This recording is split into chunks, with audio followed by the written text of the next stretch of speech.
The day I lost my job at Morris and Associates, my sister Amanda called to mock me. It wasn't surprising. She'd spent the last 15 years of our lives measuring her success against what she saw as my failures. Seriously, Thomas? Fired again? Her voice dripped with familiar contempt. What is this? The third time in 2 years. I held my phone away from my ear, staring out the window of my penthouse office in downtown Manhattan. 48 floors up, the city sprawled beneath me like a glittering chessboard. Actually, Amanda, I resigned. She laughed, the sound sharp and dismissive. Right, because people totally resign from six-figure consulting jobs in this economy. God, you're pathetic. You can't even admit when you failed. If only she knew. The job at Morris and Associates had been a convenient cover, nothing more. A way to keep my family thinking I was just another corporate drone while I built something far bigger in the shadows. Whatever helps you sleep at night, I replied mildly, watching my reflection in the tinted glass. At 34, I looked younger than my years in my tailored charcoal suit. No one would guess I controlled a multi-billion-dollar investment empire. That was exactly how I wanted it. Well, don't expect any sympathy at my engagement party next month, Amanda continued. I won't have you embarrassing me in front of Jonathan's family. They're actually successful, unlike some people. Ah, yes, Jonathan Williams, my sister's fiancé and rising star at Peterson Global Investments. The irony almost made me laugh. I wouldn't dream of embarrassing you, I said softly. Good, and dress properly for once. No more of your discount store suits. Jonathan's father is bringing the CEO of Peterson Global. Try not to look like the family failure. I glanced down at my Tom Ford suit that cost more than Amanda's monthly salary. I'll do my best. After she hung up, I sat in silence for a long moment, thinking about the path that had led me here. 15 years of carefully crafted misdirection. Letting my family believe I was struggling while I built an empire in secret. It started in college, when I developed an algorithm for predicting market trends. While Amanda was partying her way through business school, I was quietly raising capital, making connections, building something extraordinary. By 25, I had my first billion. By 30, I had acquired Peterson Global Investments through a series of shell companies and holding firms. Not even the board knew who really owned the company.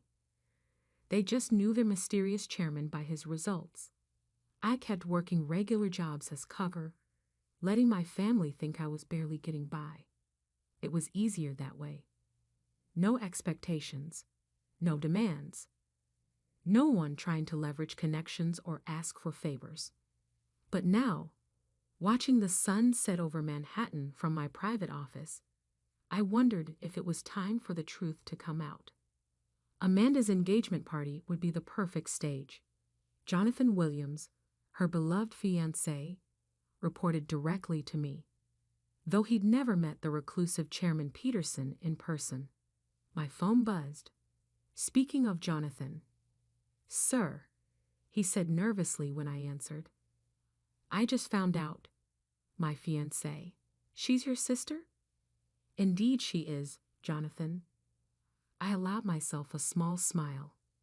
"Quite a coincidence, isn't it?" "I had no idea, sir. She talks about you, but she doesn't seem to know." "That's because she doesn't know. None of my family does. And I prefer to keep it that way, at least until the engagement party." "Of course, sir. But what should I do when I see you there?" I thought about Amanda's years of mockery, her constant need to prove her superiority. Just act naturally, Jonathan. I'm sure it will be quite an interesting evening. After hanging up, I walked to the windows again. Below, the city lights were blinking to life one by one. like the pieces of an elaborate game moving into position. In the coming weeks, I watched from afar as Amanda planned her elaborate engagement party. Our parents called regularly to update me on the details, their voices tight with familiar disappointment when they asked about my job situation. "You know, your sister's fiancé is very successful," Mom said during one call. "Maybe he could help you find something stable." I get back a laugh. If they only knew that Jonathan's continued employment depended entirely on my goodwill. "I'll keep that in mind," I said neutrally. The morning of the engagement party dawned clear and crisp. I stood in my closet, considering my options before selecting a bespoke brownie souped in midnight blue. Might as well look the part when the truth came out. As I adjusted my Patek Philippe watch, worth more than Amanda's car, I thought about how this evening would change everything. Part of me would miss the simplicity of anonymity. But watching my sister's carefully constructed illusions shatter would be worth it. I arrived at the venue, an exclusive Manhattan restaurant, exactly on time. Amanda was holding court near the entrance, resplendent in a designer dress, Jonathan nervously at her side. "Oh, look who actually showed up," she announced as I approached. "And wearing something from Men's Warehouse. How appropriate." Several of her friends tittered. Jonathan looked like he wanted to sink into the floor. "Congratulations, Amanda," I said calmly. "Jonathan?" I nodded to my employee, who could barely meet my eyes. "Still unemployed." She pressed, clearly eager to show off my failures to her new social circle. I heard Morris and Associates finally got tired of carrying dead weight. I smiled, noting the growing crowd of listeners. Among them, I spotted several Peterson global executives who knew exactly who I was, their faces masks of fascination and horror as they watched the scene unfold. "Something like that," I agreed mildly. "Poor Thomas can't even keep a job," Amanda declared to her audience with a theatrical sigh. "Thank God Jonathan has actual business sense. Not everyone can be a success like him." That's when it happened. One of the Peterson Global board members approached, eager to greet what he thought was his chairman. Jonathan saw him coming and panic flashed across his face. "Chairman Peterson," he blurted out. "I had no idea you were."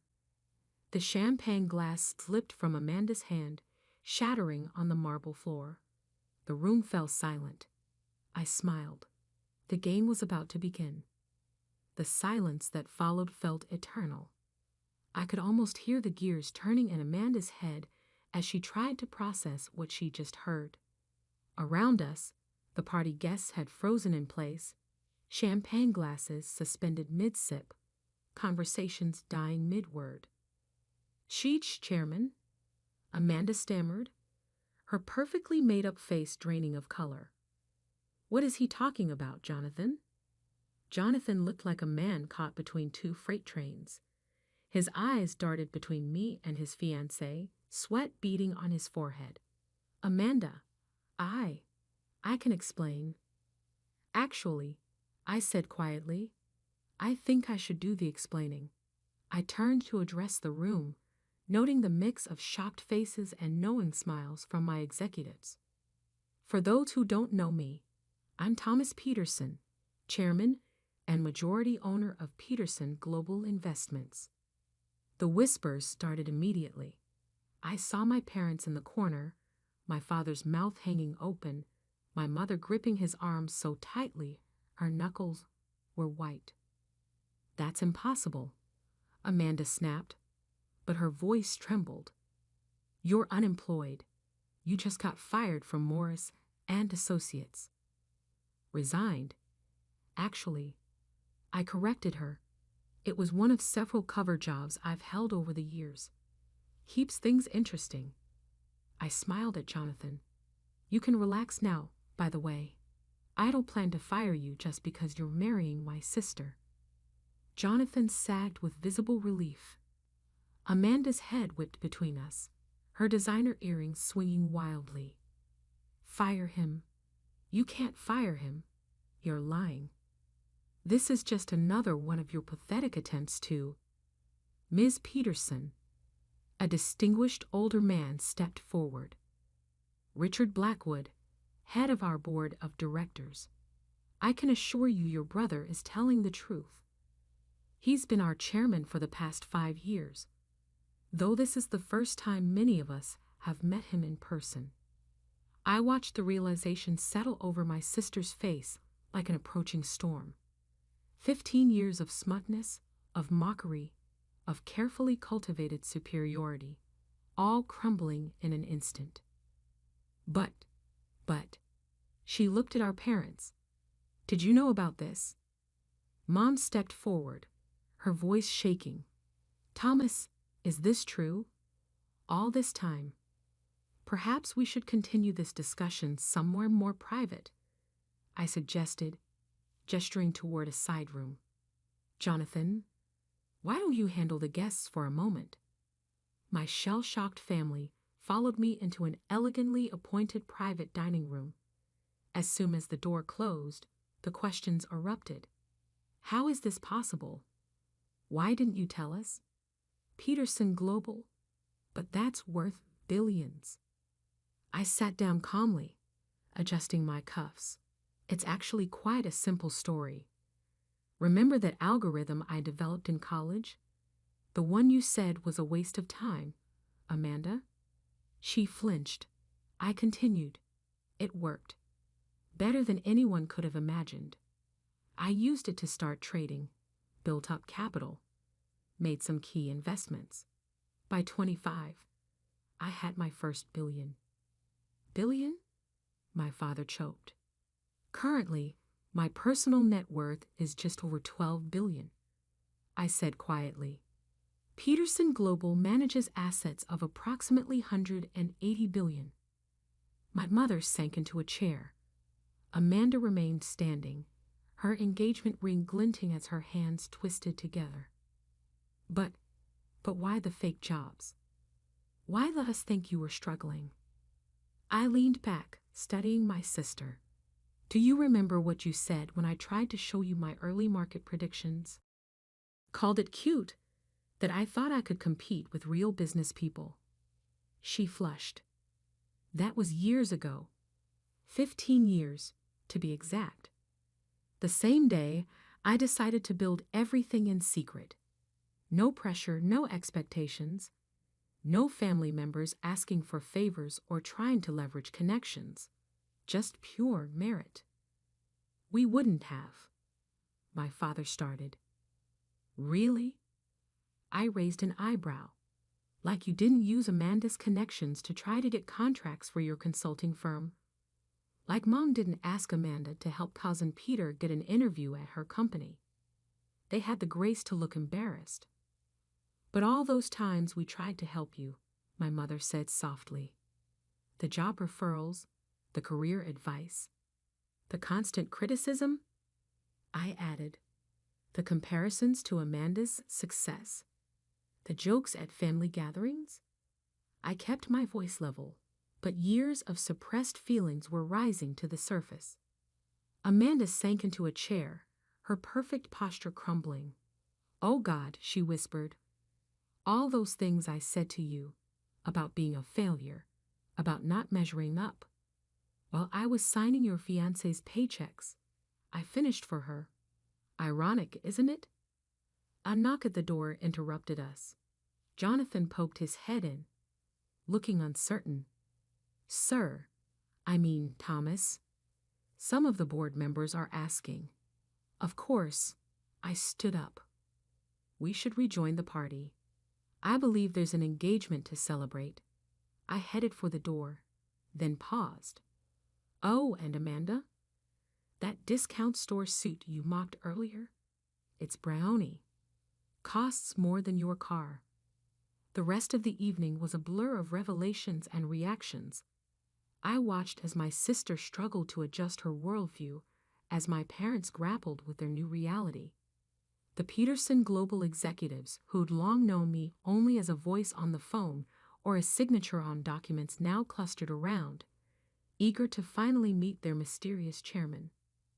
Later, as the party was winding down, Amanda approached me at the bar. Her makeup was slightly smeared, her confident facade cracked. "Why now?" she asked quietly. "Why reveal everything at my engagement party?" I sipped my scotch, considering, because it was time, because I'm tired of living a double life, and because I looked at her directly. Sometimes the most valuable lessons come at our moments of greatest pride. She flinched, but nodded slowly. I deserve that.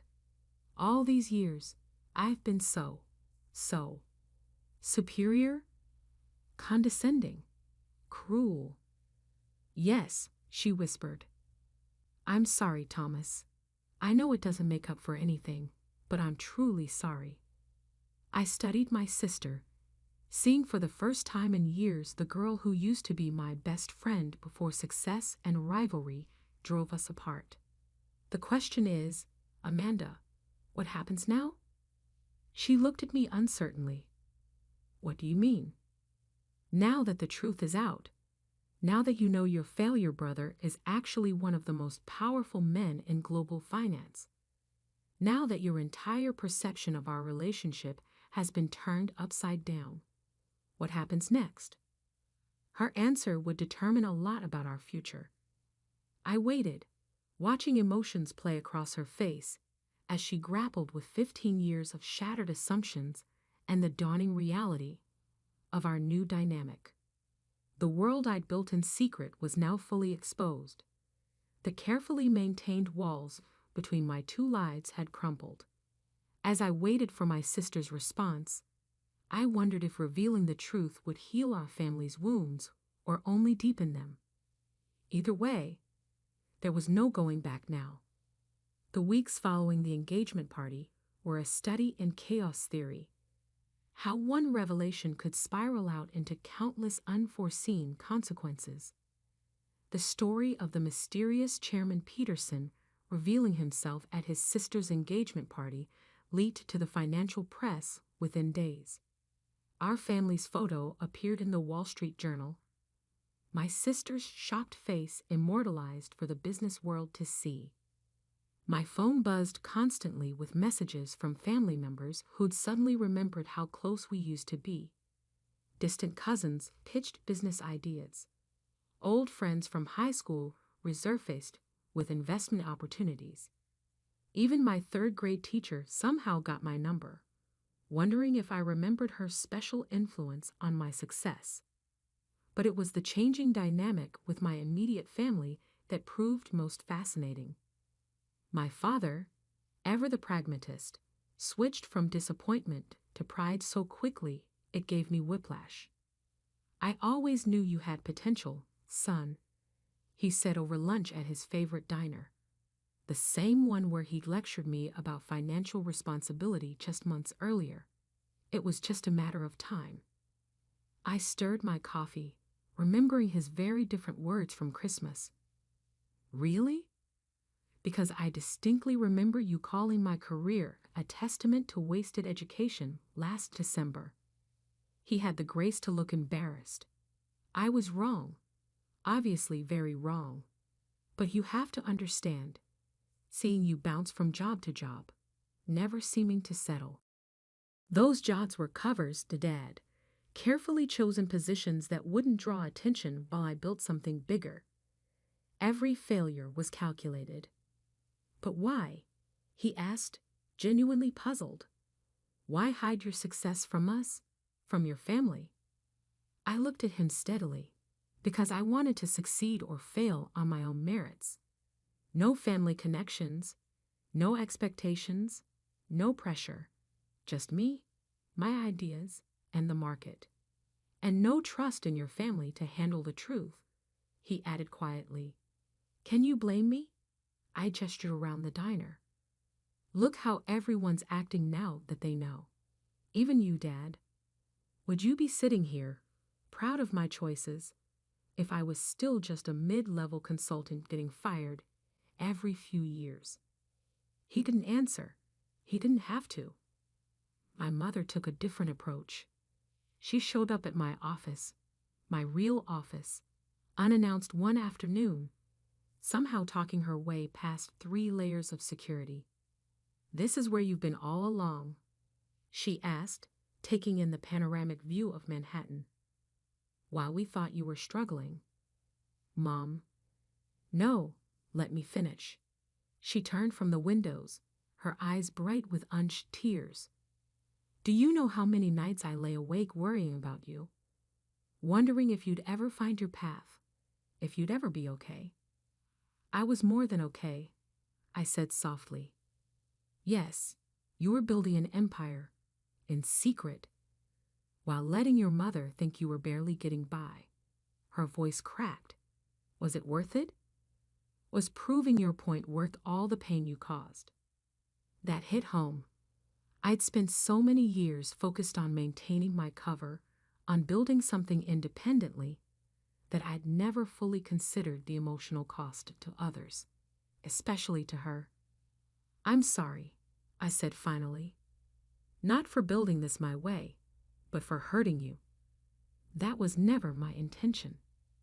She studied me for a long moment, then nodded slowly. "I suppose I understand. After how we compared you to Amanda all those years, how we pushed and criticized, you wanted to prove yourself without our interference. Something like that. Well," she straightened her shoulders, "I hope you've proved whatever you needed to prove, because I expect to see my son at family dinners from now on. Your real self, not some carefully constructed facade." I smiled. "Yes, Mom." But it was Amanda who surprised me most. A week after the party, she asked to meet at a small coffee shop, not the kind of upscale venue she usually preferred. "I've been doing a lot of thinking," she said, staring into her untouched latte, "about how I treated you, about why I felt the need to constantly remind me of your success and my apparent failure." She winced. "Yes, that." She took a deep breath. "I think I was scared. That wasn't what I expected." "Scared? Of what?" "Of not being enough. Of not living up to expectations. Mom and Dad always pushed us to be successful, and somewhere along the way, I decided that meant I had to be better than you. Had to prove myself by comparison." She laughed bitterly. "And all this time, you were so far ahead of me, I couldn't even see it." "Success isn't a competition, Amanda," says the secret billionaire, she shot back, but there was no malice in it. "God, do you know how stupid I feel? All those times I mocked your career, your clothes, your life. You could have bought and sold my company 100 times over. That was never the point." "Then what was the point, Thomas? Help me understand." I considered carefully. "Freedom," I said finally. "The freedom to succeed or fail on my own terms. To build something without family pressure or expectations. To know that every step forward was because of my own efforts, not our name or connections." "And what about now? Now that everyone knows?" "Now," I smiled slightly, "now I do whatever I want, starting with fixing some things I've been neglecting." The next month proved transformative. I established a family foundation, not to hand out money, but to help fund entrepreneurial ventures within the family, properly vetted ones with solid business plans. Mom joined the board, proving surprisingly astute at evaluating proposals. Dad's consulting firm suddenly found itself with several major contracts, though I made sure he never knew they came through my connections. He didn't need to know. The quality of his work spoke for itself, once given the opportunity. As for Amanda and Jonathan, their wedding plans shifted from merely expensive to genuinely meaningful. Amanda insisted on scaling back the extravagance, focusing instead on creating something more personal. "I've had enough of showing off," she told me. "Time to focus on what really matters." Jonathan proved himself worthy of both his position and my sister, throwing himself into new projects with renewed confidence now that he no longer had to navigate the complex waters of our family secret. The press eventually moved on to newer stories. The flood of long-lost relatives slowed to a trickle. Life found a new normal, though not the one I'd maintained for so many years. 6 months after the engagement party, we had our first real family dinner in years. No pretense, no hidden agendas, no carefully maintained facades. Just family, finally seeing each other clearly. "You know," Amanda said as we lingered over dessert, "I never did thank you properly." "For what?" "For teaching me the most expensive lesson of my life." She smiled. "Never judge someone's worth by the suit they're wearing, even if it looks like it's from Men's Warehouse." I laughed, especially then. Later that night, standing in my office overlooking the city, I thought about the path that had led here. The years of secrecy, the careful misdirection, the calculated failures, all to build something truly my own. Had it been worth it? The lying, the hidden successes, the pain it caused my family? Looking at where we were now, Mom and Dad proud without being overbearing, Amanda humbled but happier, our family bond stronger for having been tested, I thought maybe it had. Sometimes the hardest lessons come wrapped in the most expensive packages. Sometimes success isn't about proving your worth to others, but about proving it to yourself. And sometimes, just sometimes, the best revenge isn't revenge at all. It's growth. I picked up my phone and texted Amanda, "Dinner next week? My treat." Her response came quickly, "Only if you wear something from Men's Warehouse, for old time's sake." I smiled. Some things had changed completely, while others had just changed form. But this time, we were all in on the joke, and that made all the difference.